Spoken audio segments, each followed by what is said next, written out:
Muito boa tarde, ouvintes da Rádio São Chico Web. Estamos iniciando mais um Momento Inspiração com o reverendo Sunantô. Muito boa tarde, reverendo. Boa tarde, muito boa tarde a todos os ouvintes. Fico contente com a presença de vocês para mais um encontro. Sempre lembrando que eu estou aqui para atender as perguntas de vocês, para nós dialogarmos, né, de acordo com a tradição Theravada, na qual eu sou monge há já 16 anos.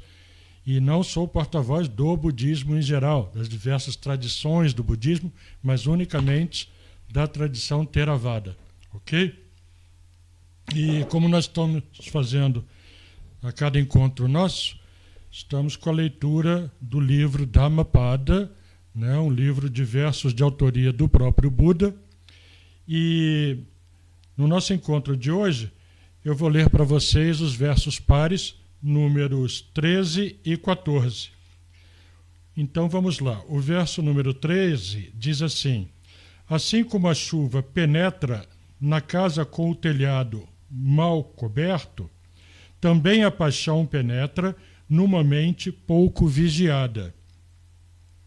E o verso 14 diz assim: assim como a chuva não penetra numa casa com o telhado bem coberto, também a paixão jamais penetra numa mente bem vigiada. Então, o que o Buda quis dizer com esses dois versos, né? Aqui ele se refere como paixão.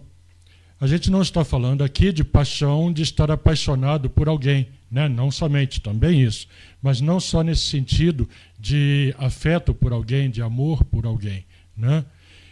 Aqui a gente está falando de todas as paixões. Paixão, na ótica do budismo, é tudo aquilo que é exagerado na maneira de gostar ou não gostar. Tem os dois aspectos, tá? Tudo aquilo que a gente ama demais, que a gente quer demais, que a gente entrega a nossa vida a determinada pessoa ou a determinada coisa, né? Tem gente que entrega a vida ao trabalho, ao excesso de dinheiro, aos bens pessoais, às posses, né? Ou ao contrário, tudo aquilo que a gente odeia demais é a paixão inversa, né? Você não consegue viver sem odiar determinada coisa. Você faz do ódio por determinada coisa o seu objetivo de vida. Ou por alguém também, né? Tem gente que vive para se vingar, para armar uma vingança contra alguém. Isso tudo são paixões, tá? Na ótica budista, no ponto de vista do budismo, paixão é isso. É você se entregar demais a alguma coisa em excesso, né? Fora do limite normal. É claro que é normal alguém se apaixonar por alguém, né? Não sou contra paixões, namorados, essas coisas. Mas é a paixão em excesso. Tudo que é em excesso é um obstáculo para a iluminação. Então, quando o Buda compara um telhado, né, mal forrado, onde a chuva penetra, é isso que ele se refere. A mente, quando está bem vigiada, quando a gente está controlando a mente, observando o que a mente está fazendo, para onde ela está nos levando, a gente não se deixa apaixonar pelas coisas ou por alguém em excesso, né? Então, essa mente vigiada, a mente que está sendo observada o tempo todo, é a mente que nos conduz à iluminação. Enquanto a outra, a mente não vigiada, a mente que se deixa envolver, que mergulha de cabeça em alguma coisa, né, nas paixões, essa mente, fatalmente ela vai sofrer, tá? Vai sofrer algum tipo de inquietação mental ou muita inquietação mental, dependendo do caso. Então, com base nisso, eu gostaria de ouvir as perguntas de vocês, os questionamentos de vocês, esclarecer possíveis dúvidas. Estou aqui à disposição, ok?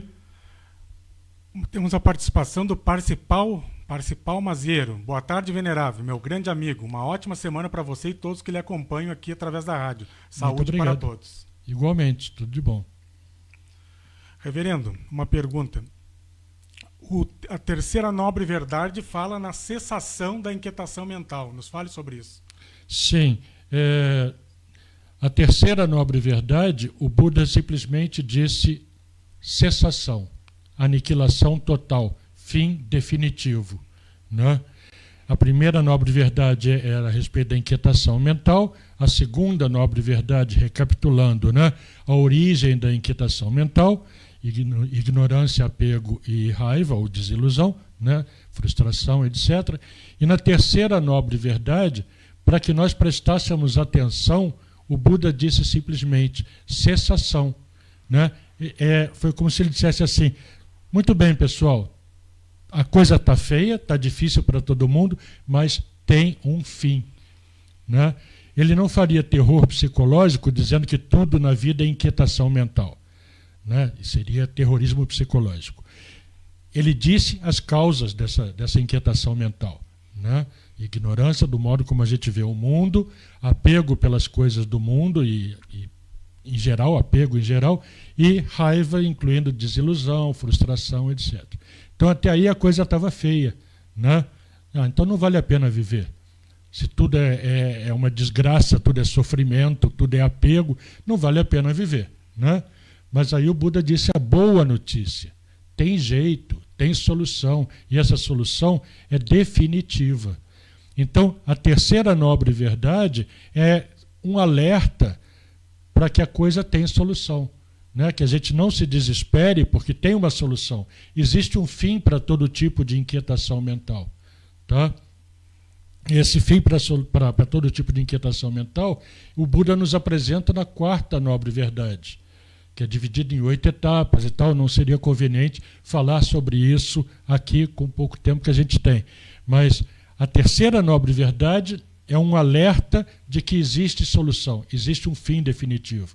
Então é o alívio que a gente tem, né? A coisa estava muito feia, mas o Buda surge novamente nos dizendo: calma aí, tem solução, tá? E depois ele vai apresentar na quarta nobre verdade a solução para todo tipo de inquietação mental. Ok? Muito bem. Gustavo Pavanello pergunta: boa tarde, venerável. Os monges recebem algum tipo de auxílio dos templos? Não.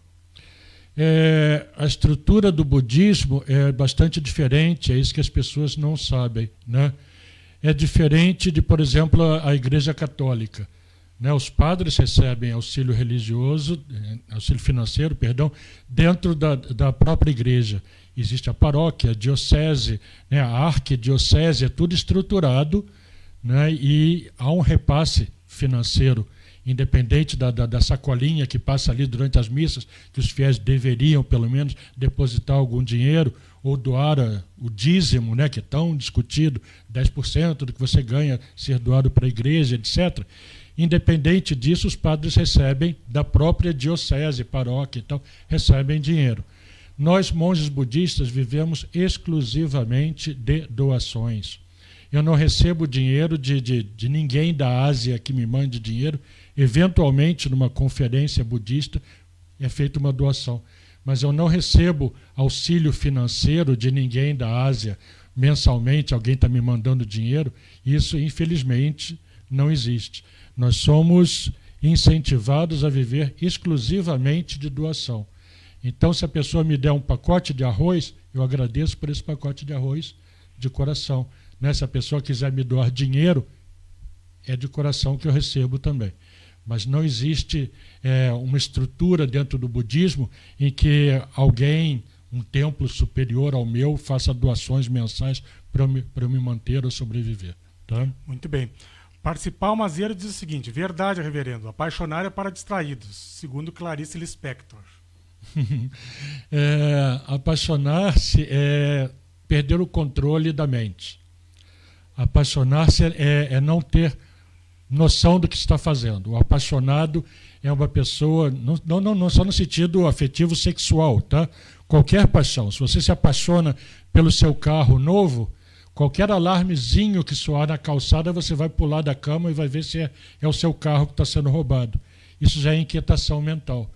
Então, Clarice Lispector, que me desculpe, mas o Buda falou isso muito antes dela e num sentido muito mais amplo, né? Que é paixão, ela se referiu certamente à paixão namorado, paixão sexo, né? E o Buda foi muito mais além, paixão pelas coisas, inclusive pelos nossos ideais, né?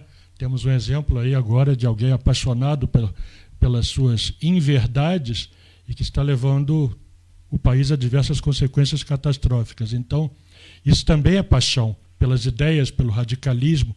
Todo tipo de paixão é um radical que tira a seriedade da mente. Tá? Muito bem.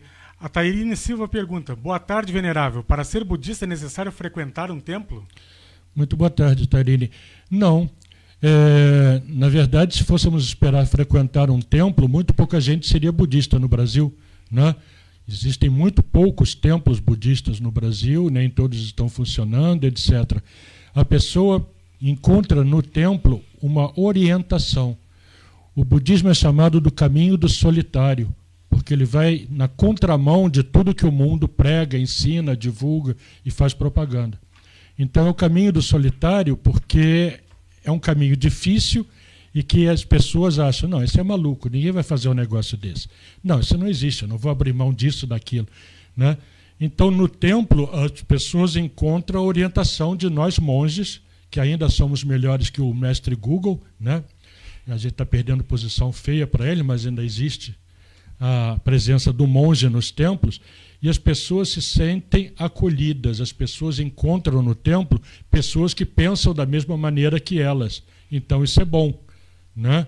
Agora, não é absolutamente necessário que a pessoa frequente um templo, até porque hoje em dia eu estou online, todos os domingos as pessoas podem me procurar.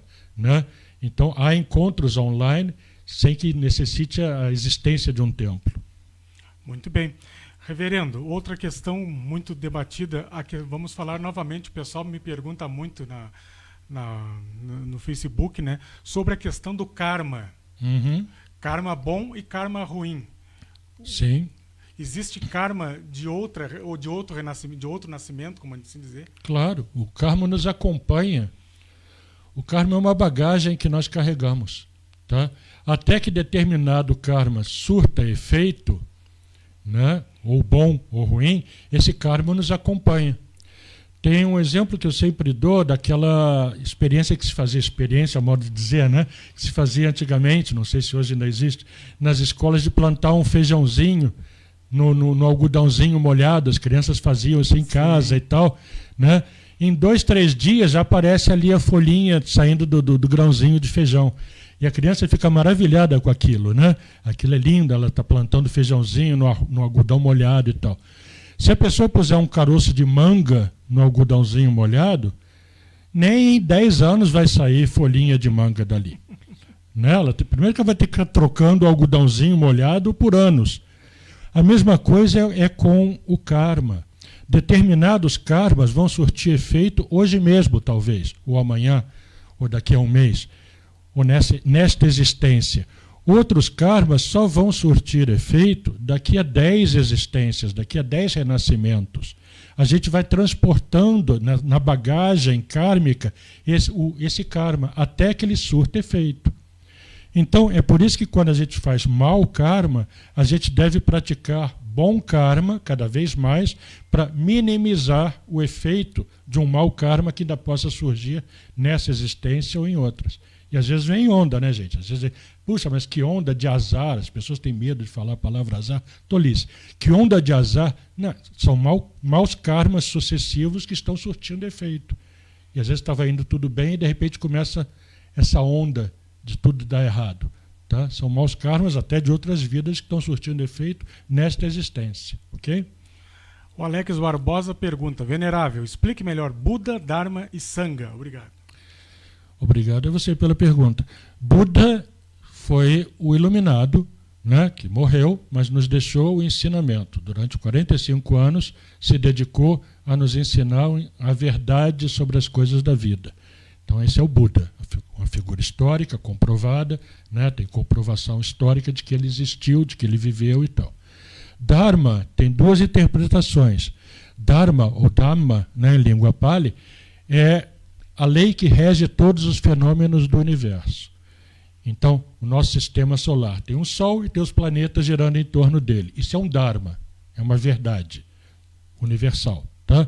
E tem o aspecto de quando a gente chama de Buda, Dhamma, é o ensinamento do Buda, o que ele nos deixou. Então, Dhamma tem dois significados.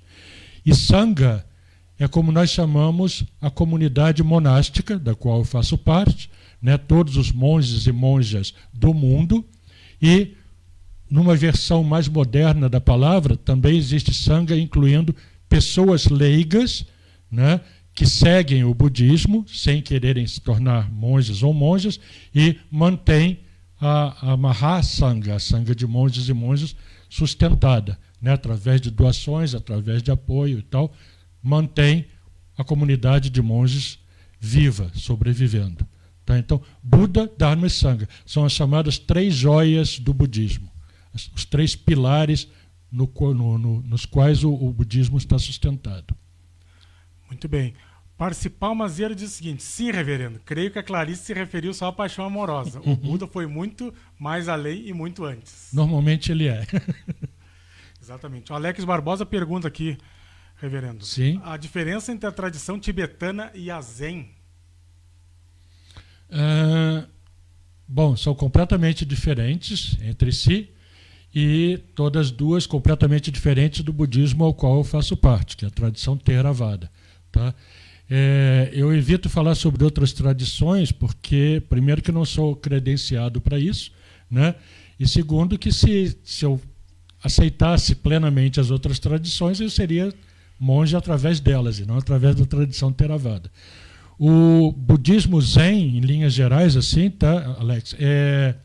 Ele se formou na China, quando o budismo entrou na China, e através da China, depois, já com variações, ele chegou à Coreia e depois ao Japão. Tá? Então existe o budismo Zen, existe na forma chinesa, na forma coreana e na forma japonesa.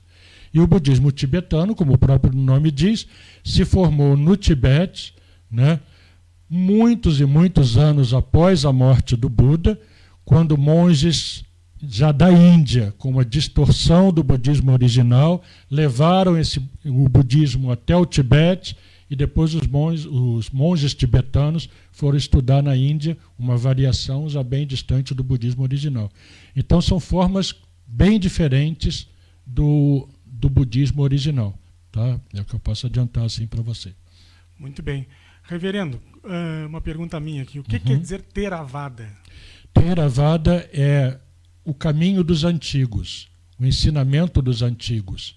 Antigos se referindo aos monges originais que conviveram com o Buda, né? A Mahasangha, né? A comunidade monástica original. Então, Thera, na verdade, é ancião, tá? Ancião, velho, antigo. E Vada é o ensinamento, o caminho, a doutrina desses monges antigos. Por isso que é chamado de budismo original, né? Porque é o ensinamento mais próximo do que o Buda realmente ensinou, dos monges que conviveram com o Buda. Muito bem. E nessa tradição Theravada tem uma língua chamada Pali, é isso? Sim. Existem 2 línguas principais dentro do budismo, né? Uma é o sânscrito, que é a mesma língua do hinduísmo, né, das religiões da Índia, e a língua Pali. A língua Pali é como se fosse um dialeto do sânscrito, é um sânscrito simplificado. E por que ela é falada no budismo Theravada? Porque o Buda optou por ser um mendigo. Ele era um príncipe, né? Obviamente ele falava sânscrito, porque ele era um erudito, ele era um príncipe, mas ele optou por se tornar um mendigo. Então, quando ele fez essa opção, não estaria muito de acordo, seria uma contradição, um mendigo falando uma língua de eruditos. Então, ele optou por falar a língua Pali, que era a língua do povão, era a língua das pessoas simples, era a língua que a grande maioria do povo, né, a elite é que falava sânscrito, a grande maioria do povo falava Pali. Então, ele optou por essa língua, e é essa língua que nós usamos na tradição Theravada. As escrituras originais do budismo estão redigidas em língua Pali. Muito bem, reverendo. Estamos chegando ao final do nosso programa. Momento Inspiração com o reverendo Sinantô. Suas palavras finais, reverendo. Eu agradeço muito pela audiência de vocês, tá? E peço a todos que, se vocês gostam desse programa, divulguem esse programa. Tá? Se esse programa está fazendo bem a vocês, está acrescentando coisas boas ao dia a dia de vocês, convide amigos, divulgue, compartilhe as postagens, né, da propaganda que estão no Facebook. É uma coisa difícil no ser humano compartilhar coisas boas, né? É uma característica do ser humano. A gente, se tem algum problema, a gente sai berrando, bota a boca no mundo, reclama de tudo, né? Chora. Agora, quando é uma coisa boa, há uma certa resistência em divulgar. Se um programa está fazendo bem a vocês, se uma postagem no Facebook ajudou vocês em alguma coisa, ela pode ser útil também para outras pessoas, para os amigos de vocês, para os inimigos de vocês. Talvez sejam menos inimigos se ouvirem coisas boas e benéficas também. Então eu peço encarecidamente, se vocês gostam desse programa, divulguem esse programa. Tá? Pode ser muito útil, especialmente nesses tempos de pandemia, pode ser de grande benefício para as pessoas ouvirem coisas boas que as acalmem, que as tranquilizem. Tá? É um gesto de compaixão compartilhar coisas boas. Então eu peço isso a vocês e mais uma vez agradeço pela audiência.